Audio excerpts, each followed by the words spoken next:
intitulé « Et la lumière devint si éclatante ». L'influence de C.H. Douglas sur les écrits d'Ezra Pound. C'est ce livre ici. Ezra Pound, c'est un poète américain, peut-être le poète le plus célèbre du XXe siècle.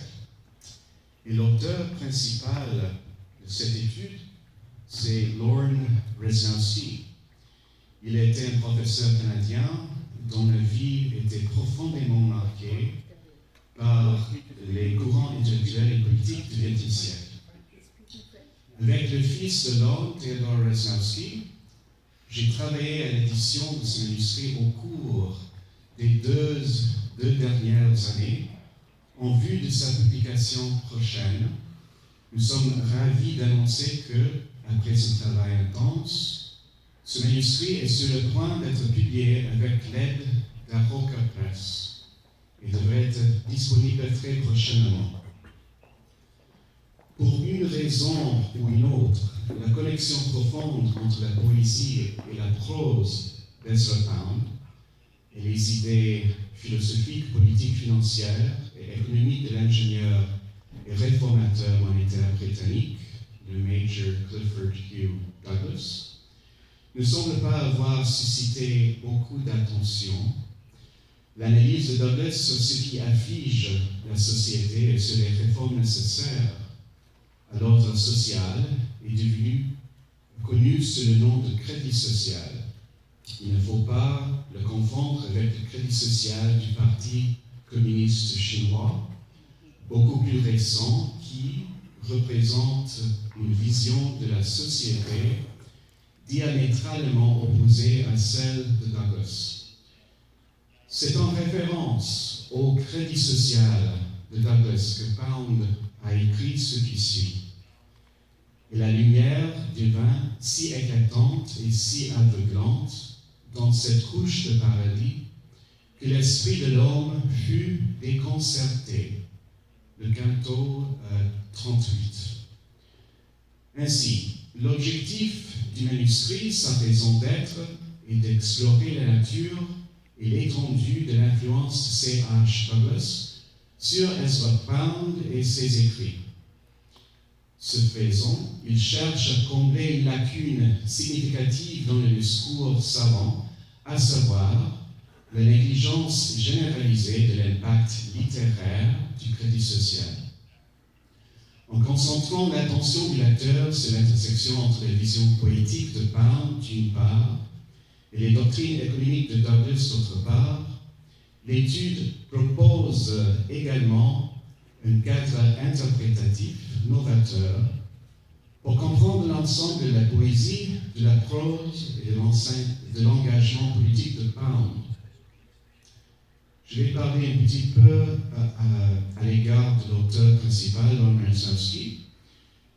Il est né le 5 janvier 1929 à Winnipeg, Manitoba, dans une famille d'immigrants catholiques d'Europe de l'Est.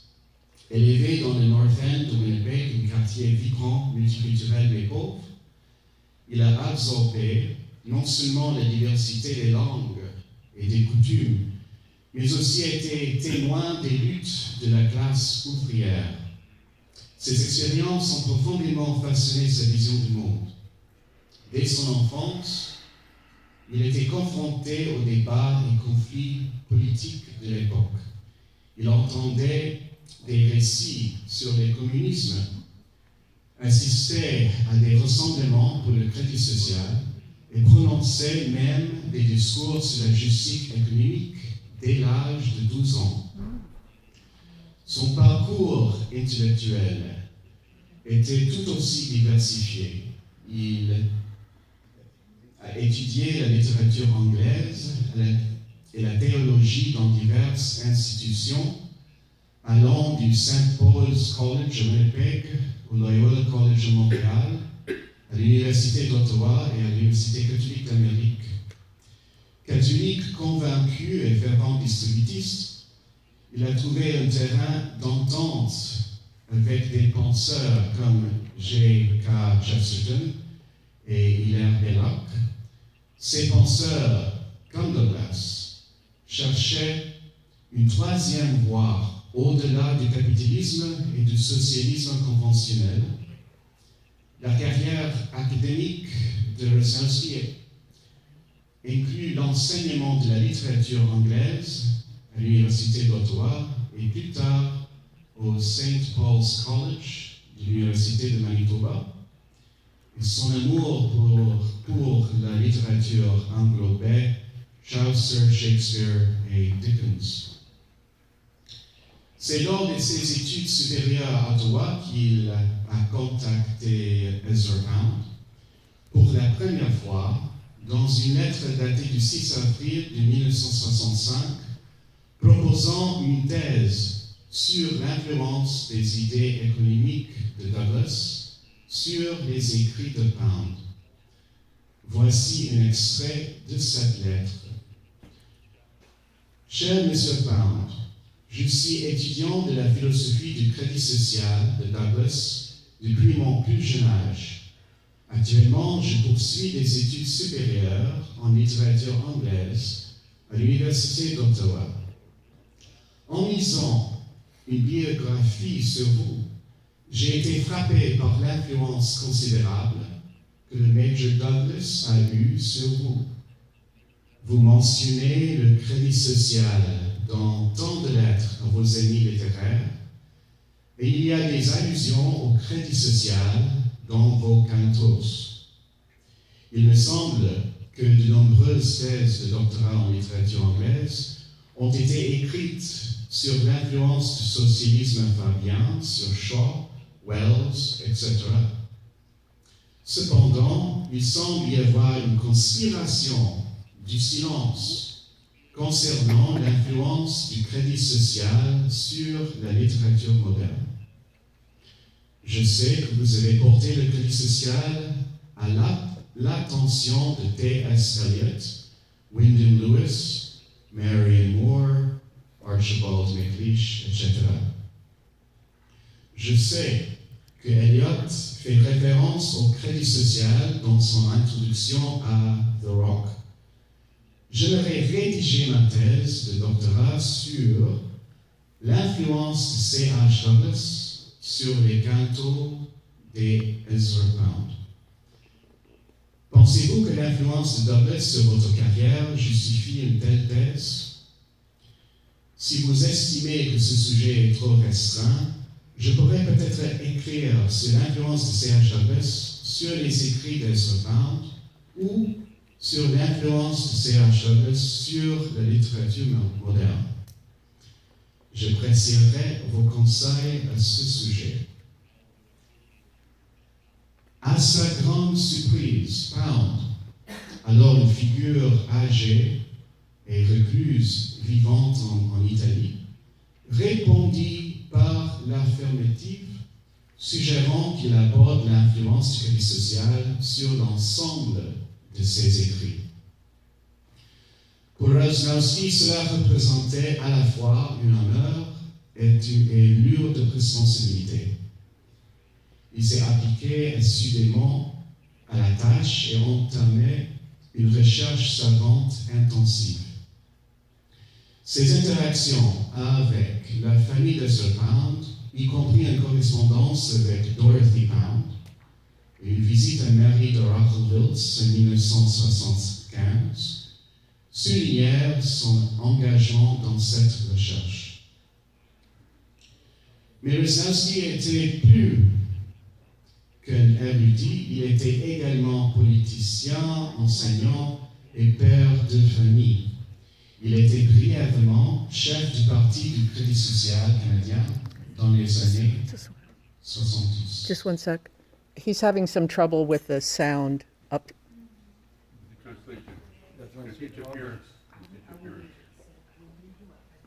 Yves Jacques said there's. Maybe you can try this one, but I think it's not better. But anyway. Yves Jacques is having interference.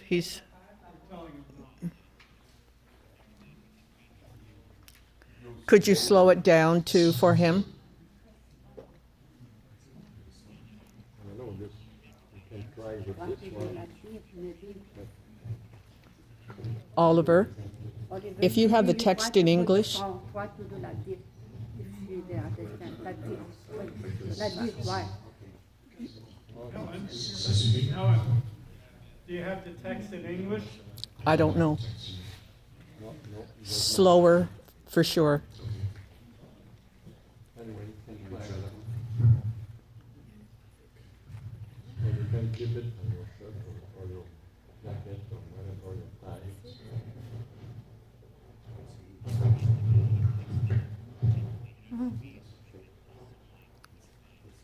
Oliver, he said speak like half of the speed you're speaking. It was too fast for him, or? Yes. Interference and too fast. So the problem was not with the microphone? Well, he said both. Interference. It's both. Yeah. Okay. To ask him if You can hear me okay? if it sounds good now. Okay. All right.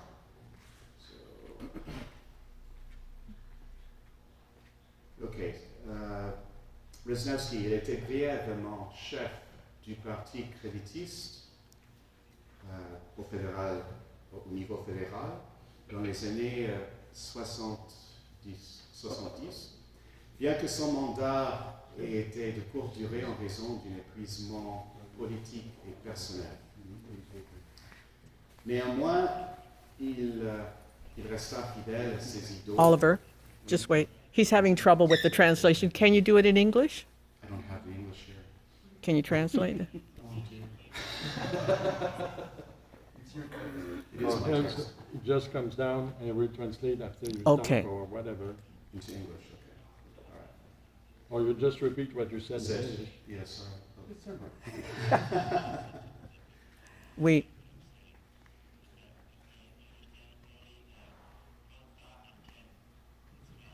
He's getting one thought in 10, so I think we're going to need translation Yeah. right here on the floor. Okay.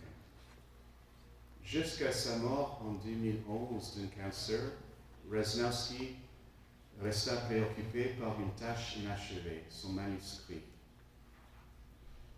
Should I translate in English? Yeah, you can speak faster because there is no translation now. Right. You would just have to repeat in English. That's right. Celui-ci avait été interrompu à la fin des années 1960 par une combinaison de politique académique, une accusation de plagiat liée à des problèmes de formatage et de citation plutôt qu'à une intention frauduleuse. Les aléas de la vie quotidienne. Pourtant, le cœur de l'œuvre, sa vision, son originalité, sa profondeur restaient intacts. Il attendait simplement le jour de son achèvement final. Okay, so up until his death in 2011 from a cancer, Rezhnevsky remained preoccupied by a task that had not been finished, which was his manuscript.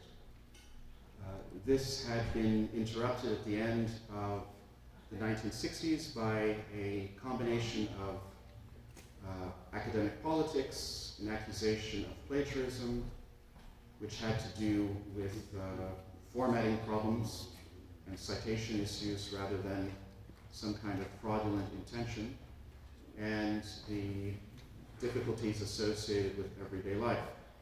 And yet the heart of the work, its vision, its originality, and its depth remained intact. It was simply awaiting the day of its final achievement.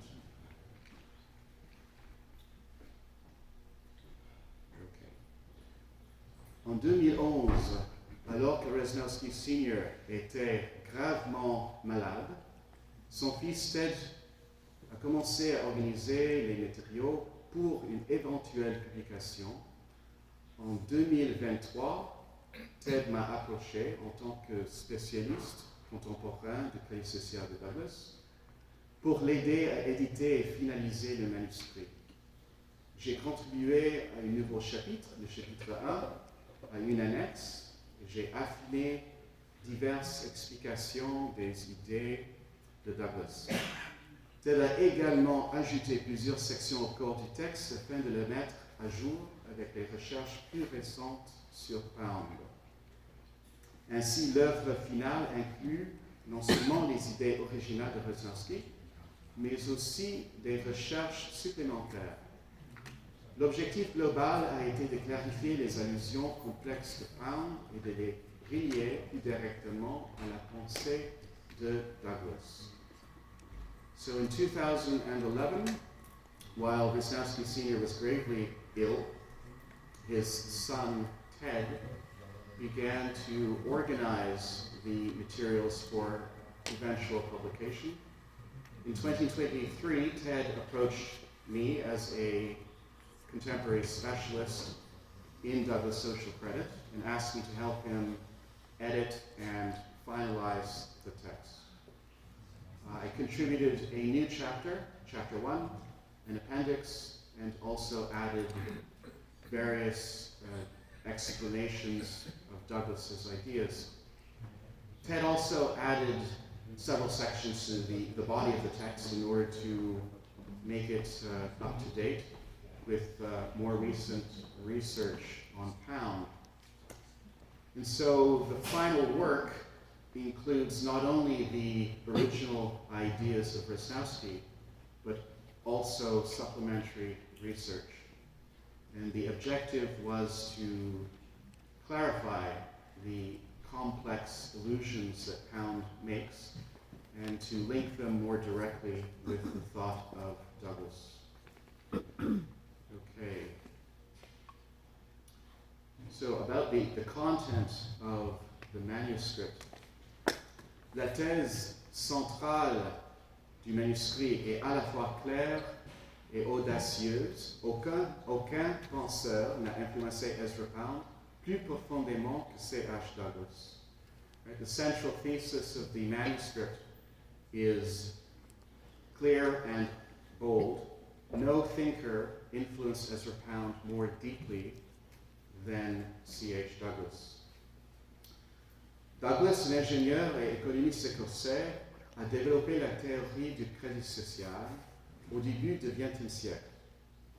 Il soutenait que les économies modernes produisent plus de biens et de services, mesurés en prix, qu'elles ne peuvent distribuer en revenus, ce qui entraîne des déficits chroniques de pouvoir d'achat des consommateurs. Alors que le système financier actuel compense ce décalage-là des augmentations constantes de la dette publique des entreprises et des consommateurs, Douglas promet une réforme monétaire. Le fossé entre les prix et les revenus pourrait et devrait être comblé par l'émission d'un volume de crédit sans dette calculé de manière appropriée. À cet effet, Douglas proposait deux mécanismes, un dividende national qui serait distribué périodiquement à tous les citoyens et un juste prix qui reflèterait les coûts réels plutôt que financiers de la production. So Douglas, the engineer and Scottish economist, developed the theory of social credit at the beginning of the 20th century. He held that modern economies produce more in terms of, produce more goods and services in terms of their prices than they distribute in incomes. And this leads to a chronic underlying deficit of consumer buying power. So the existing financial system compensates or tries to compensate by means of constant increases in the public debt, in the debt of businesses, and the debt of consumers. And Douglas, on the other hand, proposed that we should reform the money system, that the gap between prices and incomes could be filled through the emission of credit without debt that's calculated according to an appropriate manner. To this end, Douglas proposed two mechanisms. The national dividend would be distributed periodically to all the citizens, and a just price would reflect the real costs of production rather than the financial costs. Pound découvrit Douglas par l'intermédiaire de l'éditeur de The New Age, A.R. Orage, en 1918, et cela le marqua profondément. Le jeune poète, déjà désillusionné par la dévastation de la Première Guerre mondiale, a trouvé chez Douglas une explication systémique à la guerre, à la pauvreté et au déclin artistique. Pound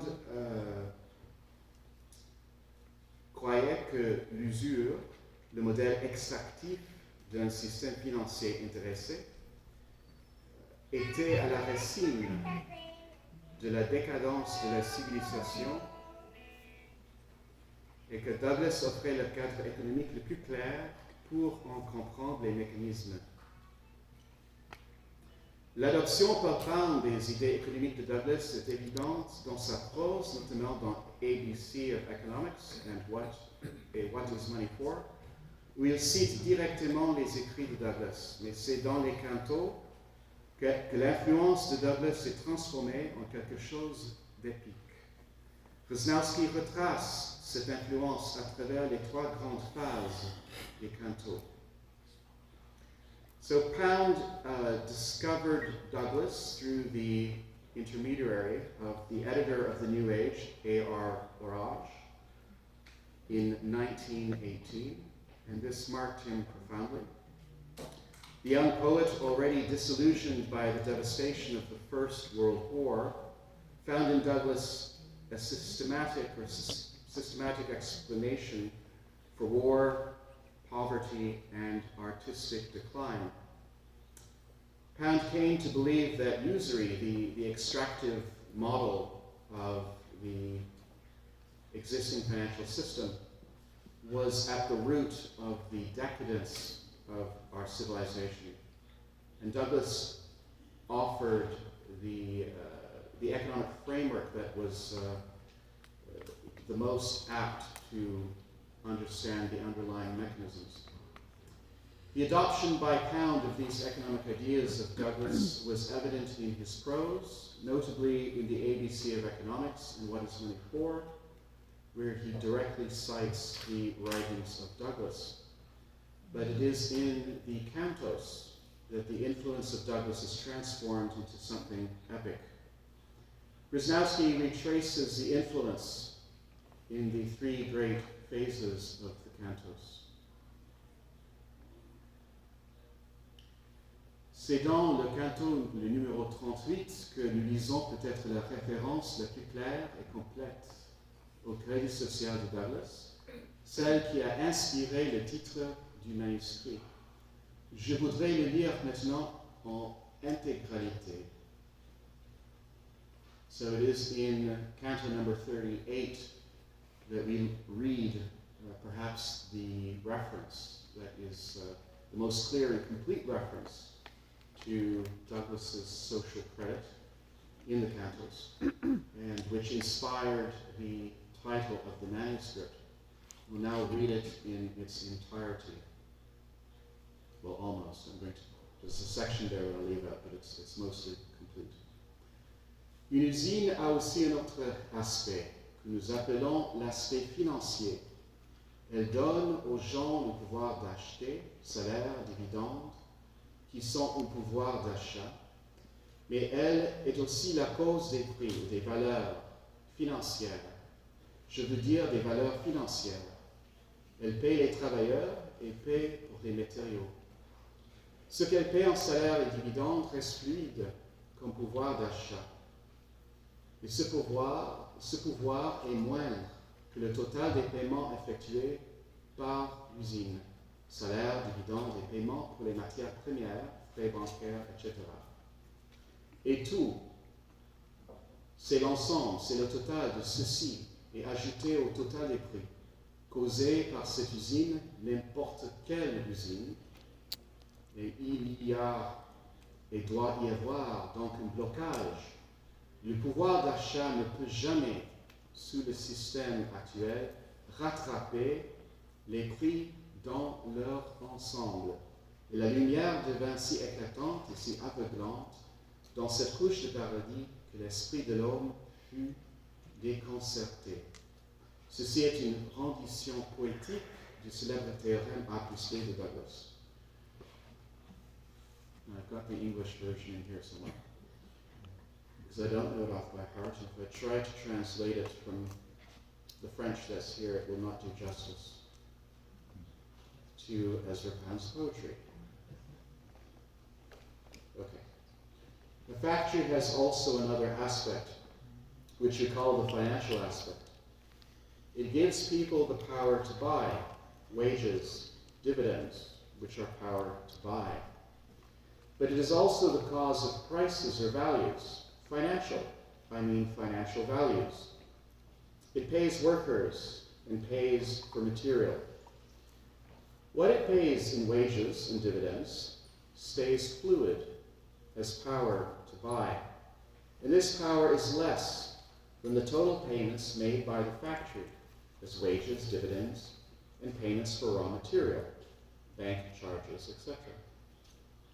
And all, that is the whole, that is the total of these, is added into the total of prices caused by that factory, any factory. And there is and must be therefore a clog. And the power to purchase can never, under the present system, catch up with prices at large. And the light became so bright and so blinding in this layer of paradise that the mind of man was bewildered. So that is a poetic rendition of Douglas's famous Wow. HSB.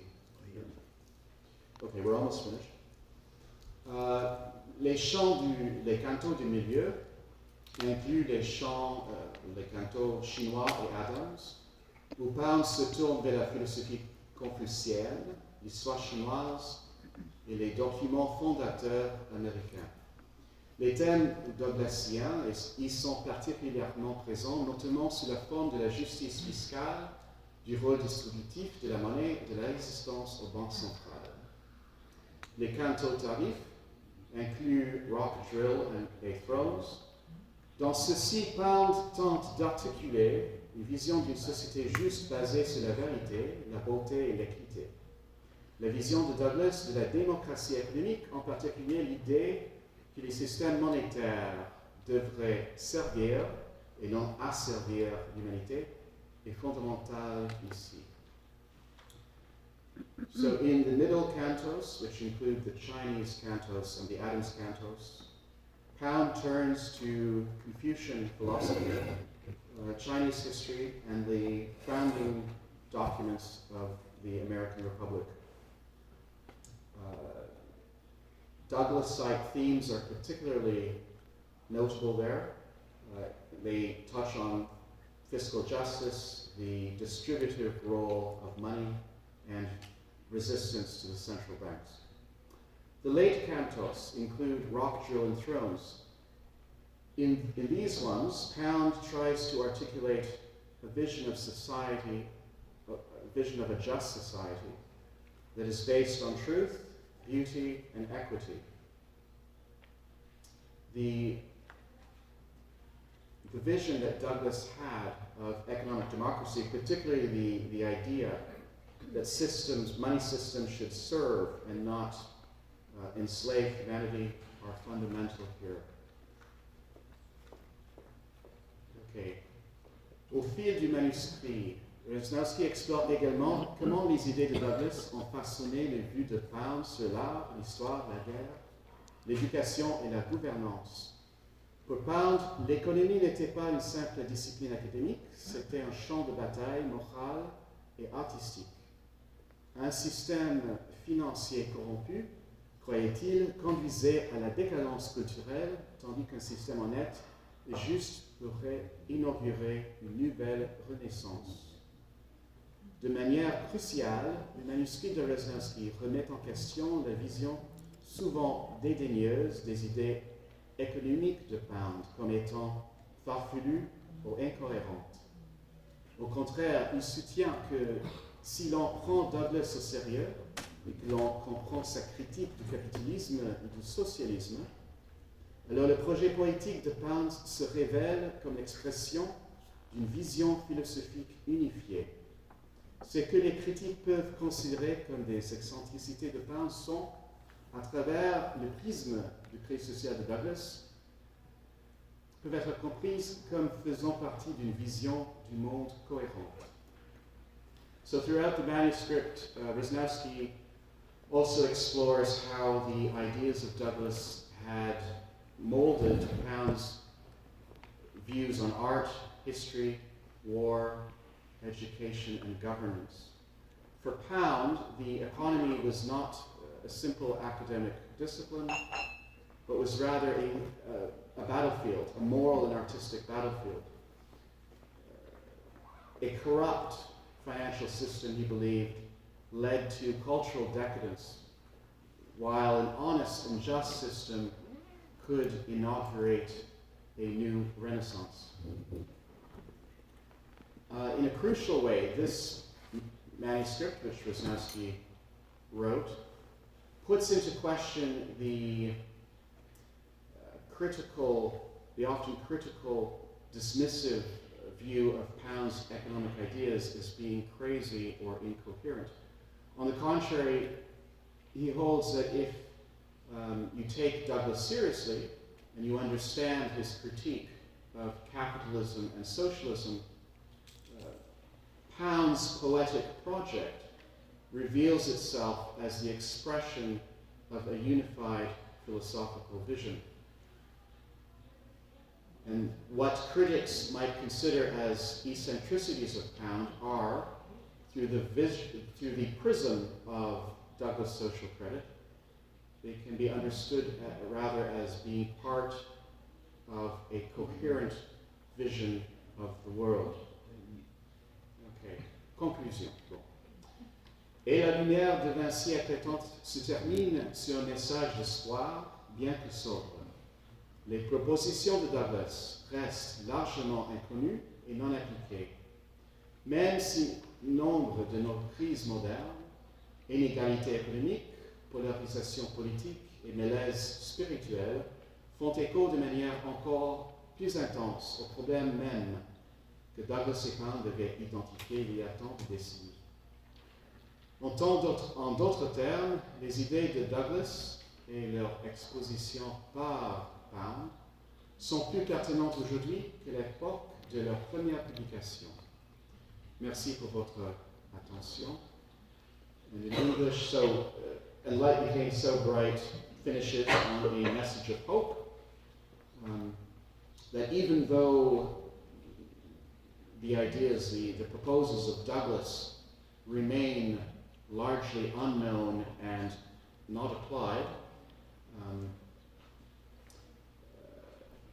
even if there are so many modern crises, economic inequality, political polarization, spiritual malaise, are even more intense now than they were when Douglas and Pound had identified these problems so many decades ago. In other words, the ideas of Douglas and their exposition by Pound are more relevant now than during the period of their first publication. Thank you for your attention. Thank you.